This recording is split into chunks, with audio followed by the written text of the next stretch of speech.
Selamat malam, salam sejahtera. Terima kasih kerana bersama dengan saya di Nazilin Unity Channel. Saudara-saudara sekalian, dulu PAS pun pertahankan kes Zahid Hamidi. Tapi sekarang selepas Zahid Hamidi dibebaskan daripada pertuduhan di mahkamah, akhirnya lain pula yang disebar naratifnya oleh PAS. Apa pendapat anda tentang isu dan tajuk kali ini? Dulu, PAS pun bertahan kes Zahid.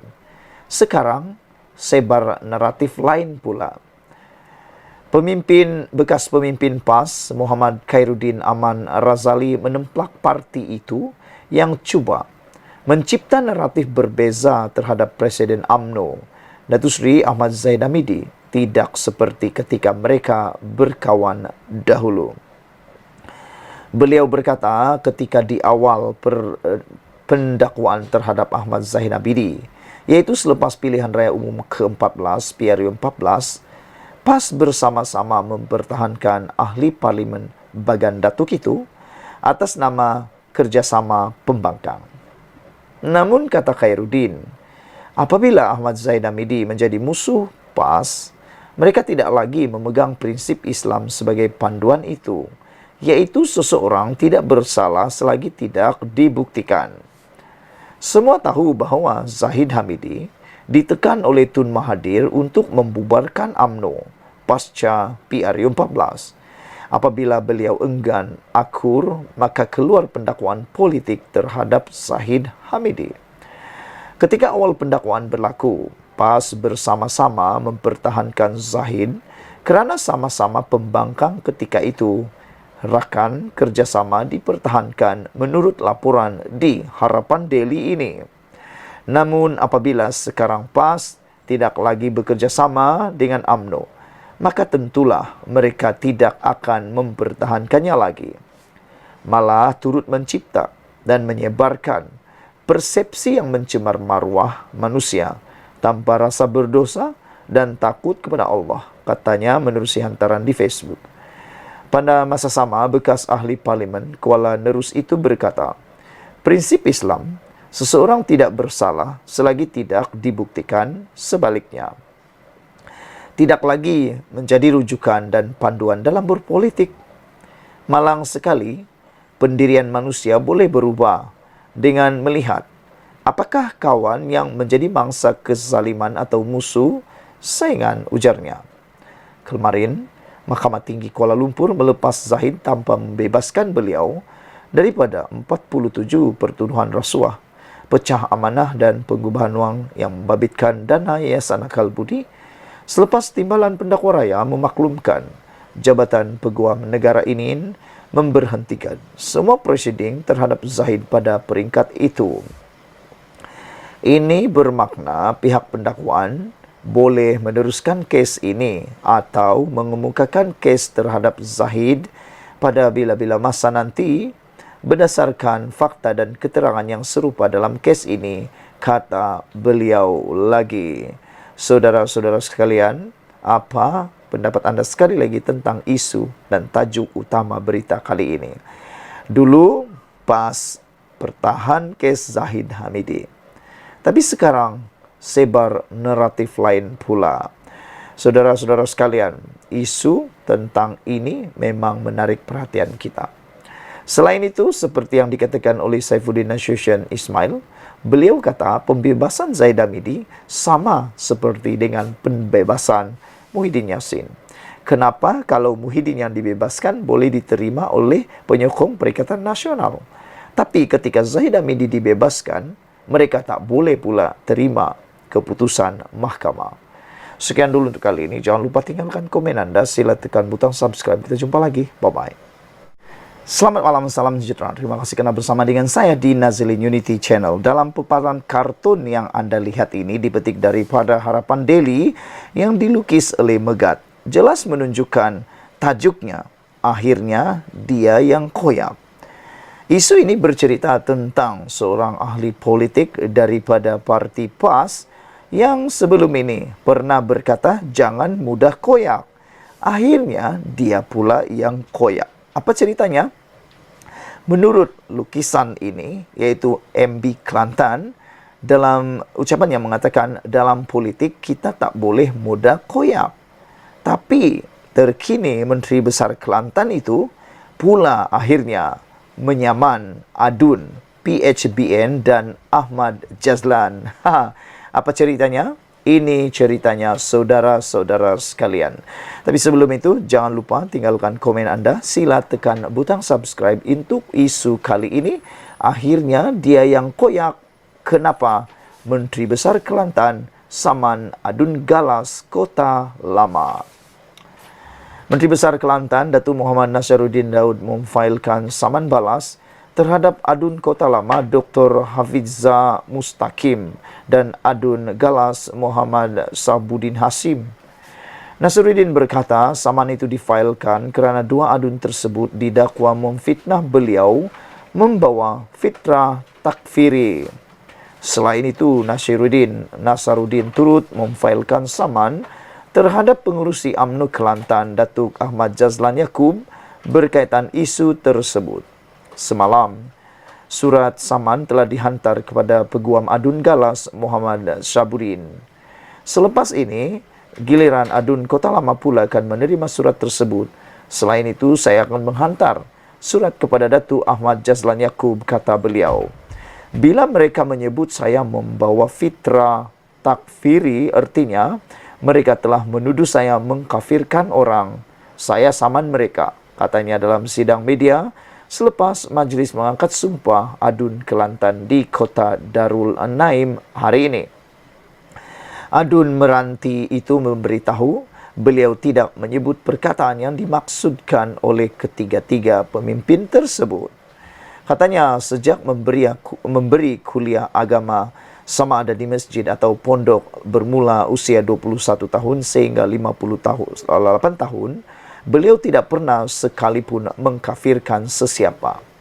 Kerana saya tahu akibat mengkafirkan orang, kalau orang itu tidak kafir, kafir itu kembali kepada orang yang menuduh, katanya. Semalam, Dr. Hafizah memberitahu akan meneruskan saman terhadap Nasruddin selepas Menteri Besar Kelantan itu gagal membuat permohonan maaf dalam tempoh 7 hari. Ia selepas Nasruddin melabel dua wakil rakyat di negeri itu sebagai melawan perjuangan Islam.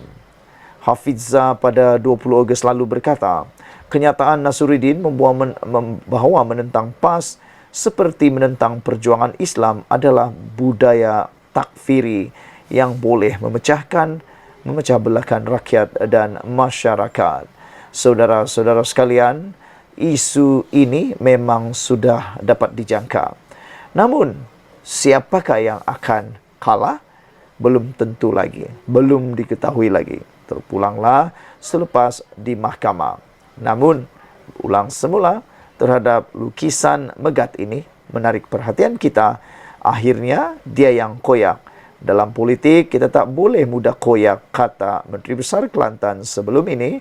Tapi akhirnya, beliau pula menyaman adun PHBN dan Ahmad Jazlan. Sekian dulu untuk kali ini. Jangan lupa tinggalkan komen anda. Sila tekan butang subscribe. Kita jumpa lagi. Bye-bye. Selamat malam, salam sejahtera. Terima kasih kerana bersama dengan saya di Nazilin Unity Channel. Saudara-saudara sekalian, tular di media sosial terutama TikTok, YouTube dan Facebook bercakap tentang beras. Dari kemarin sehingga hari ini tular pelbagai fitnah, pelbagai cerita tak benar, pelbagai fakta yang tak benar yang disebarkan oleh orang-orang yang tak bertanggung jawab. Mereka kata pelbagai perkara tentang isu kenaikan harga beras, bekalan beras kononnya naik dan juga kononnya tak cukup. Itu semua sebenarnya adalah sebahagiannya fitnah, tak benar separuh dan mungkin ada benar yang separuh. Tapi saya akan sampaikan kepada anda apa sebenarnya yang berlaku tentang cerita beras ini. Tapi janji dulu, sebarkan pendedahan ini, pencerahan ini kepada rakan anda dalam grup WhatsApp anda, dalam grup TikTok dan sebagainya, supaya mereka tidak lagi termakan hasutan, termakan fitnah dan lebih penting lagi melakukan dosa percuma, yaitu fitnah. Saudara, dipetik daripada Harapan Daily, cerita beras sebenarnya begini. Orang kita beli beras, tengok jenama saja, tak cek pun itu beras import ke tempatan. Tiba-tiba brand yang selalu beli itu naik harga sebab mereka beli beras import. Itu yang keliru. Contohnya, dulu harga RM30, sekarang sudah RM40. Harga beras import ini kerajaan tak kawal, ikut harga pasaran. Yang kerajaan kawal hanya harga beras tempatan, yaitu RM2.60 sekilogram. Ada persepsi beras tempatan ini cepat basilah atau macam-macam lah.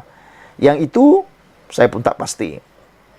Saya beli beras pun tak tahu pun itu beras import atau beras tempatan. Bagaimana dengan Anda?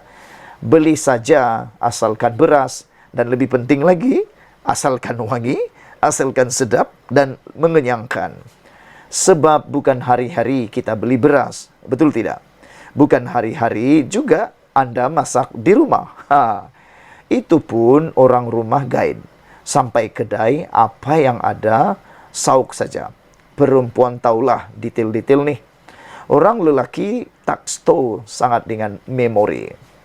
Sekarang barulah kita tahu kod warna pada kampit itu, yaitu ungu daripada tempatan, biru beras import, merah beras wangi, dan oranye adalah beras istimewa.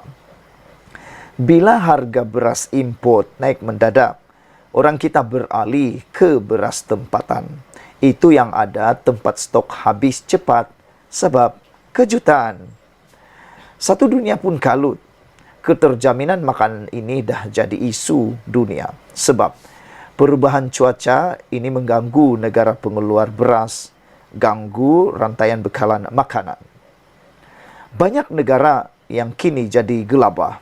Stok dalam negara sendiri pun mula menjadi keutamaan. Itu yang India sekat ekspor beras mulai Julai lepas. Harga beras putih dunia ini pun mencanap, naik ikut harga dunia. Anda bayangkanlah dalam tempoh setahun ini saja, harga import Thailand naik 400 US dollar ke 650 US dollar, 22 hingga 23 Ogos itu dah 62%. Bernas yang tukang import ini mana boleh nak tahan. Kalau harga lama kekal, sebulan rugi RM80 juta. Sudah 6 tahun bertahan harga lama. Bernas kena terus survive sebab mereka satu-satunya entiti yang jaga stok penimbal beras negara supaya sentiasa cukup. Sekarang, usaha kerajaan minta pengilang beras tempatan bagi 20% padi mereka kepada Bernas.